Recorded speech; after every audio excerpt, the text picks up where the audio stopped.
Hello दोस्तों, GB boy channel में आपका स्वागत है। एक पुरानी कहावत है, लम्हों ने खता की, सदियों ने सजा पाई। कुछ ऐसे ही लम्हे हिंदुस्तान के इतिहास के वो नासूर बन गए जिनको आपको और हमें सही करना होगा। अगर आपको महाराणा कुंभा, जो कि मेवाड़ के एक यशस्वी सम्राट हुए, उनके पिता का नाम नहीं पता तो चैनल को सब्सक्राइब कर दीजिए क्यों, और वीडियो को ऐसे लोगों के पास शेयर जरूर कीजिए जिनको उनके पिता का नाम नहीं पता, क्योंकि अकबर की पिछली और आगे की 7 पीढ़ी तो बताई गई, लेकिन हिंदुस्तान की धरती के उन सपूतों की कहानियां छुपा ली गईं जिन्होंने मुगलों में अन्य मुसलमानों को अपनी तलवारों पर तोला था। हम हिंदू संस्कृति से जुड़ी हुई वीडियोस बनाते हैं और ऐसी ही काफ़ी वीडियोस की लिस्ट आपको हमारे डिस्क्रिप्शन में मिल जाएगी। तो चलिए शुरू करते हैं राणा कुंभा का वो इतिहास जिसमें उनके गौरवशाली इतिहास और उस बेटे की कहानी भी है जिसकी वजह से राणा कुंभा को अपनी प्राणों की बलि देनी पड़ी थी। मेवाड़ दुनिया के सबसे प्राचीन साम्राज्यों में से एक है। यह करीब 1500 साल पुराना है। यहाँ के राजा सूर्य वंश से थे, यानी स्वयं भगवान श्री राम के वंशज माने जाते हैं। भगवान एकलिंग जी के भक्त राणा कुंभा या महाराणा कुंभकर्ण मेवाड़ की इस पराक्रमी भूमि के सबसे यशस्वी नरेश महाराणा कुंभा रहे, जिनकी छत्र छाया में मेवाड़ ने सांस्कृतिक समृद्धि की बुलंदियों को छुआ। महाराणा कुंभा का जन्म 1403 ईस्वी में हुआ था। उनके पिता का नाम राणा मोकल व माता का नाम सौभाग्य देवी था। उनके दादा का नाम राणा लाखा था व उनकी दादी का नाम हंसाबाई था। उनके 2 पुत्र थे, उदय सिंह, जिसको उदावी कहा जाता था, और छोटा पुत्र राणा रायमल। उनकी एक पुत्री थी, उसका नाम रमाबाई था, उसको वागीश्वरी देवी भी कहते थे। महाराणा कुंभकर्ण अपने पिता की हत्या के बाद गद्दी पर बैठे। उन्होंने अपने पिता के मामा रणमल राठौड़ की सहायता से शीघ्र ही अपने पिता के हत्यारों, अपने चाचा व उसके 2 साथियों की हत्या कर अपने पिता की हत्या का बदला ले लिया। राणा कुंभा न सिर्फ विशालकाय देह बल्कि उतना ही विशालकाय व्यक्तित्व के स्वामी थे। इनके बारे में मशहूर था कि वो अपने 30 साल के शासनकाल में एक भी युद्ध नहीं हारे थे। उनका शरीर काफी बलिष्ठ बताया जाता है। उनकी लंबाई 8 फुट के करीब बताई जाती है। 1437 ईस्वी में मालवा के सुल्तान महमूद खिलजी को भी उन्होंने सारंगपुर के पास बुरी तरह से हराया और इस विजय के स्मारक स्वरूप चित्तौड़ का विख्यात विजय स्तंभ बनवाया। ऐसा नहीं था कि राणा जी की राजगद्दी मखमल की बनी थी। बार बार किले की दीवार के बाहर मेवाड़ को डसने के लिए नाग फन लिए तैयार रहते थे, लेकिन जब जब राणा की तलवार उठी, मेवाड़ की रेत दुश्मनों के खून से लाल ही हुई। राज्यारूढ़ होने के 7 वर्षों के भीतर ही उन्होंने सारंगपुर, नागौर, नराना, अजमेर, मंडौर, मोडालगढ़, बूंदी, खाटू, चाटुस आदि के सुदृढ़ किलों को जीत लिया और दिल्ली के सुल्तान सैयद मोहम्मद शाह और गुजरात के सुल्तान अहमद शाह को भी परास्त किया। उनके शत्रुओं ने अपनी पराजयों का बदला लेने का बार बार प्रयत्न किया, किंतु उन्हें सफलता न मिली। मालवा के सुल्तान ने 5 बार मेवाड़ पर आक्रमण किया। नागौर के स्वामी शम्स खां ने गुजरात की सहायता से स्वतंत्र होने का विफल प्रयत्न किया। मालवा और गुजरात के सुल्तानों ने मिलकर महाराणा पर आक्रमण किया, किंतु मुसलमानी सेनाएं फिर भी परास्त हुईं। महाराणा ने अन्य अनेक विजय भी प्राप्त किए। उसने डिडवाना, नागौर, खंडेला, आमेर, रणथंभौर, डूंगरपुर, सिहारे आदि स्थानों को जीता। इस प्रकार राजस्थान का अधिकांश और गुजरात, मालवा और दिल्ली के कुछ भाग जीतकर उन्होंने मेवाड़ को महाराज्य बना दिया। किंतु महाराणा कुंभकर्ण की महत्ता विजय से अधिक उनके सांस्कृतिक कार्यों के कारण हैं। उन्होंने अनेक दुर्ग, मंदिर और तालाब बनवाए तथा चित्तौड़ को अनेक प्रकार से सुसंस्कृत किया। कुंभलगढ़ का प्रसिद्ध किला उनकी कीर्ति है। कुंभलगढ़ का आधुनिक स्वरूप भी उन्हीं की देन है।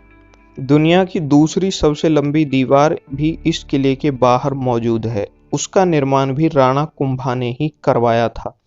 इसे कुंभलगढ़ के किले के नाम से जाना जाता है और दीवार को कुंभलगढ़ की दीवार कहते हैं कि इस किले के निर्माण में 15 साल का लंबा वक्त लगा था। आप ये जानकर हैरान हो जाएंगे कि इस किले के अंदर 360 से ज्यादा मंदिर हैं, जिनमें से 300 प्राचीन जैन मंदिर और बाकी हिंदू मंदिर हैं। बसंतपुर को उन्होंने पुनः बसाया और श्री एकलिंग जी के मंदिर का जीर्णोद्धार किया। मेवाड़ के राणा कुंभा का स्थापत्य युग स्वर्ण काल के नाम से जाना जाता है, क्योंकि कुंभा ने अपने शासन काल में अनेक दुर्गों, मंदिरों एवं विशाल राजप्रसादों का निर्माण कराया। कुंभा ने अपनी विजयों के लिए भी अनेक ऐतिहासिक इमारतों का निर्माण कराया। वीर विनोद के लेखक श्यामल दास के अनुसार कुंभा ने कुल 32 दुर्गों का निर्माण कराया था, जिसमें कुंभलगढ़, अलचगढ़, मचान दुर्ग, बसंतगढ़ आदि मुख्य माने जाते हैं। तथा कुंभ के काल में धरणशाह नामक व्यापारी ने देपाक नामक शिल्पी के निर्देशन में रणकपुर के जैन मंदिरों का निर्माण कराया था। राणा कुंभा बड़े विद्यानुरागी थे। संगीत के अनेक ग्रंथों की उन्होंने रचना की। चंडी शतक एवं गीत गोविंद आदि ग्रंथों की उन्होंने व्याख्या की थी। वे नाट्य शास्त्र के ज्ञाता और वीणा वादन में भी कुशल थे। कीर्ति स्तंभों की रचना पर उन्होंने स्वयं एक ग्रंथ लिखा और मंडन आदि सूत्रधारों से शिल्प शास्त्र के ग्रंथ लिखवाए। राणा कुंभा कितने ताकतवर शासक थे, इसका अंदाजा आप इसी बात से लगा सकते हैं कि वो आमेर और हाड़ौती जैसे ताकतवर राजघरानों से भी टैक्स वसूला करते थे। हालांकि राणा कुंभा एक उदारवादी शासक भी थे। कहा जाता है कि वह अपने राज में जहां कहीं भी लोगों को प्यास से परेशान देखते थे, वहां पर तालाब खुदवा देते थे। उन्होंने अपने शासनकाल में बड़ी संख्या में तालाबों का निर्माण करवाया था। राणा कुंभा एक यशस्वी योद्धा होने के साथ एक दिग्गज संगीतज्ञ भी थे। राणा कुंभा एक संगीत शिरोमणि थे और वीणा वादन के बहुत बड़े शौकीन। उन्होंने कई ग्रंथों की रचना की, जिसमें संगीत रत्नाकर और संगीत राग, संगीत लिपिका, सुर प्रबंधन शामिल हैं। उन्होंने गीत गोविंद, जो कि जयदेव की कृति है, उसकी व्याख्या की, जिसमें उन्होंने कई कंपोजिशंस बनाई और उनके आधार पर राग रागनियों की व्याख्या लिखी, जिसको उनका बहुत भारी कंट्रीब्यूशन बताया जाता है राजस्थान और उसके संगीत की दुनिया में। अगर यह कार्य अकबर ने किया होता तो आज आप हर जगह उसी का गुणगान सुन रहे होते। लेकिन राणा के इतिहास को दबाने में वामपंथी इतिहासकारों और लिबरल पत्रकारों ने हमेशा से अपना योगदान दिया है और आज भी दे रहे हैं। राणा को उम्मीद थी कि उनकी संतानें उनके ही नक्शे कदम पर चलेंगी, लेकिन उनके बड़े बेटे उदय की संगीत में ज़्यादा रुचि नहीं थी। उसके शौक कुछ अलग ही थे। नगों से जड़े सिंहासन की चकाचौंध में मेवाड़ के भविष्य और पिता का वात्सल्य वह भूलता जा रहा था। राणा कुंभा का नियम था प्रतिदिन सबसे पहले एकलिंग जी की पूजा अर्चना करने का। एक सुबह जब राणा पूजा अर्चना से आ रहे थे तो उन्होंने देखा कि उनकी प्रिय गाय रंभा रही थी, जिसको देखकर उनको किसी अपशकुन का भ्रम हुआ। जब वह दरबार में पहुंचे तो दरबारी सामंतों ने उनसे राज्य को लेकर कुछ प्रश्न किए, लेकिन उनका स्वभाव अन्य दिनों से कुछ अलग लग रहा था। वह हर प्रश्न का एक ही जवाब देते कि कामधेनु तांडव कर रही है। यह सब देखकर उन सबको उनकी चिंता शुरू हो गई, लेकिन कोई भी उनसे कुछ पूछने की हिम्मत नहीं जुटा सका। लेकिन उनके छोटे बेटे रायमल ने हिम्मत जुटाकर उनसे पूछा, जिसकी उनको सजा मिली और राणा कुंभा ने उनको देश निकाला दे दिया। जिसके बाद उन्होंने अपनी ससुराल में जाकर शरण ली। राणा को आभास हो गया था कि कोई उनकी हत्या की साजिश रच रहा है, परंतु उनका व उनके शुभ चिंतकों को शक सिर्फ उनसे नाराज लोगों पर था। राणा को ज्योतिषों ने सलाह दी कि उनको किसी अपने से ही जान का खतरा है, जिसको राणा ने अनसुना कर दिया। उदय सिंह के जन्म पर एक ज्योतिषी ने यह भविष्यवाणी भी की थी कि यह अपने पिता का काल बनेगा, लेकिन राजा ने पुत्र मोह में उन बातों पर ध्यान नहीं दिया। इसका ज्योतिषी कारण ये था कि अगर पुत्र व पिता का जन्म नक्षत्र एक हो तो ये आसार रहते हैं कि पुत्र पिता के प्राण संकट में डालेगा। समय के साथ उदय का मोह राज सिंहासन के प्रति बढ़ता ही जा रहा था।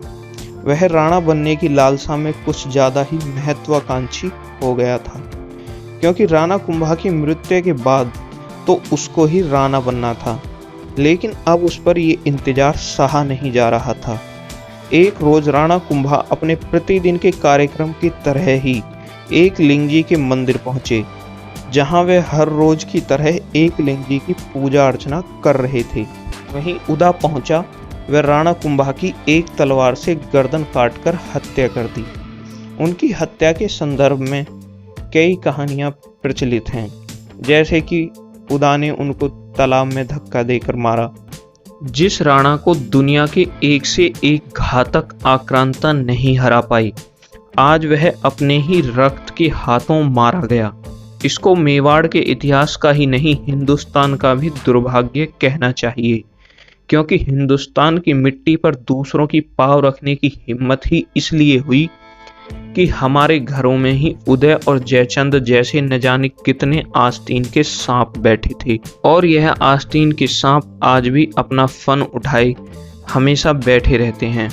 ऐसा बताया जाता है कि राणा कुंभा का एक छोटा भाई था जिसका नाम खेता था। उसने ही उदय को राणा कुंभा की हत्या के लिए प्रेरित किया था।